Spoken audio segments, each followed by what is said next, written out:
हम लोग को अपना जो हक अधिकार चाहिए। ये बात धीरे धीरे ब्रिटिश पहुंचा। ब्रिटेन में जब ये बात पहुंचा तो वहाँ का जो ब्रिटिश में जो रानी विक्टोरिया राज करती थी, अब उसने ईस्ट इंडिया कंपनी को डायरेक्ट भारत का हवाले करके ब्रिटिश राज के अंदर में ईस्ट इंडिया पे राज ईस्ट इंडिया नहीं राज करके ब्रिटिश जो है हम लोग पे डायरेक्ट राज करने लगी। अब रानी विक्टोरिया जो है हमारा सीधे मतलब हम पे राज करने लगी।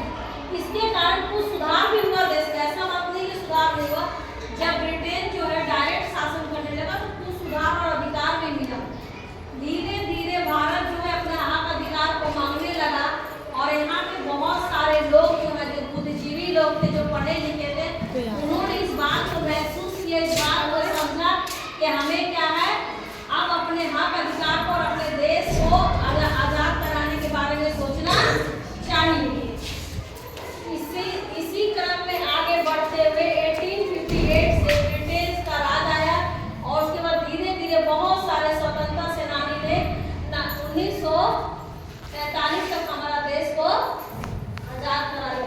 सबसे पहला स्वतंत्रता सेनानी का जो लड़ाई हुआ स्वतंत्र भारत के लिए कौन सा करा? मंगल पांडे। मंगल पांडे का इतिहास तुम लोग पढ़ोगे तो वो एक सिपाही थे।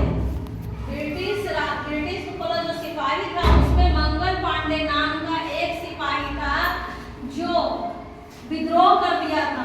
अपने छावनी में विद्रोह क्यों किया था?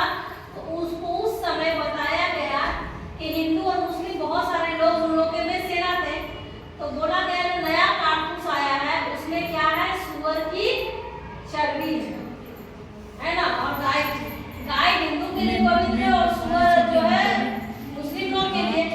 इस कारण ये यहाँ से युद्ध चालू हुआ और जब लोग ने इसका विद्रोह कर दिया, पूरा सिपाही समाज जो है पूरे देश में इसको आग की तरफ फैल दिया और इसका नेतृत्व कौन किए?